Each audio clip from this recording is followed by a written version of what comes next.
My partner and I bought a house together 2 years ago, but here's the thing, we're not married. In the UK, that can make a big difference legally and financially. So let's break down how joint ownership works for unmarried couples in the UK, what your options are, and the mistakes that could cost you thousands.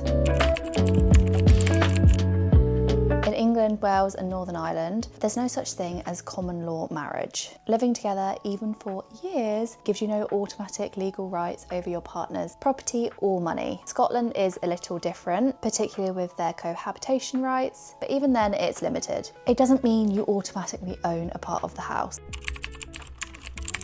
I wish I'd looked more into the different types of ownership before we bought, because we kind of made our decision quite quickly in a rush because we wanted to get the form back to the solicitor. When you buy a home together, your name's gone to the title register with Land Registry, and you've got two main ownership options as unmarried couples. The first one is joint tenants. This is where you both own the whole property together. If one of you dies, the other automatically inherits the home regardless of your will. It's usually 50-50 even if one of you paid more, and you must agree on any sale or mortgage changes together. Option 2 is tenants in common. You each own a share of the property, for example 60-40, and you can leave your share to whoever you want in your will. It's recorded on the title with Form A restriction. It's best for couples who are contributing unequally or who want flexibility over inheritance. If one of you is paying a larger deposit, tenants in common is usually the best fit, but you need a document called Declaration of Trust to show those ownership shares.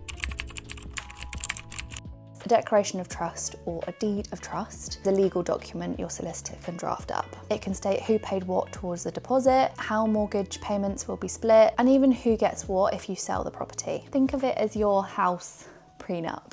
I've seen too many friends miss out financially by not getting a declaration of trust in place. My partner put more into the house deposit than me, so our declaration of trust is set up where he gets £20,000 and then we split the rest equally. Some people might view this as odd because the house might go up in value and therefore any money that he put in, he might be missing out on the growth, but we were pretty sure that our house isn't going to grow crazily in value. And at the end of the day, it was a decision that he made. Before you buy a house with a partner, there's also a few things to point out.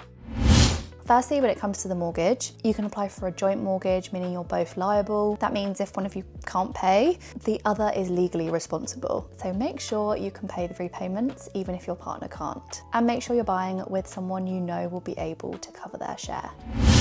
When it comes to deposits and costs, make sure if one of you's putting more money into the deposit, say one partner puts £10,000 in more, you are getting that written into a declaration of trust. Number 3, inheritance planning. You need to get a will. Unmarried partners don't automatically inherit the other share of the property or savings. So a will gives you that flexibility to decide what happens to your money and your share of the property if you die.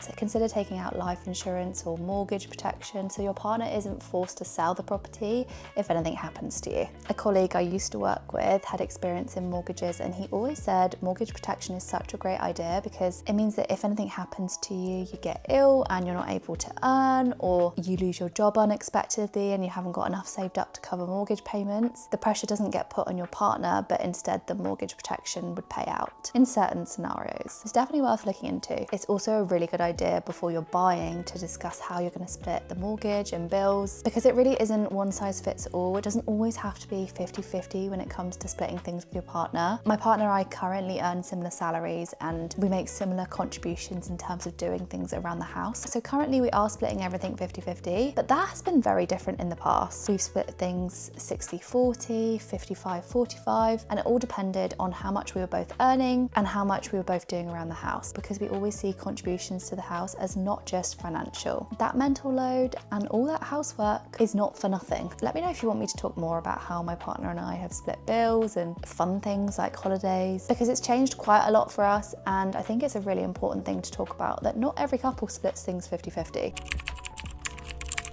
Now let's move on to some of the most common and costly mistakes unmarried couples make when buying a home together. Number 1, only one name on the title. If your name's not on the title, you have no legal ownership, regardless of how much you paid. Number 2, having no declaration of trust in place. Without this, it's so hard to prove who owns what. Mistake number 3, not having a will. As I mentioned, if you die, your partner might not get anything. Your share could go to your family instead. And finally, not budgeting for legal costs. costs. Our solicitor actually didn't charge us for our declaration of trust, but solicitor fees for declaration of trust and a will can range from £400 to £800. That said, it's so worth it to save yourself from any issues in the future. So here's a little checklist if you're buying a house with a partner. Firstly, agree how much each person is putting in. Secondly, decide if you want to be joint tenants or tenants in common. Then have a solicitor draft a declaration of trust. Write or update your wills if you already have one. And if anything changes in your life, like you get married or you have children, review your arrangements. And now the thing no one ever wants to talk about: if you split up. So if you're joint tenants, you both own 50-50. So you'll either sell and split the proceeds, or one of you can buy the other out. If you're tenants in common, the proceeds are divided based on the shares stated in your declaration of trust. If you cannot agree, you'll likely need a solicitor or mediation, which can be very pricey. So getting the paperwork in place before you buy saves from that happening further down the line. So yes, you can buy a house with a partner if you're not married in the UK, and so many people do. But it's important to understand that without the right documents, you're taking on real financial risk and also tying yourself to someone financially. I hope you found this video useful. If you did, give it a thumbs up. Subscribe for more UK home buying and finance tips, and let me know in the comments what you'd like me to talk about next.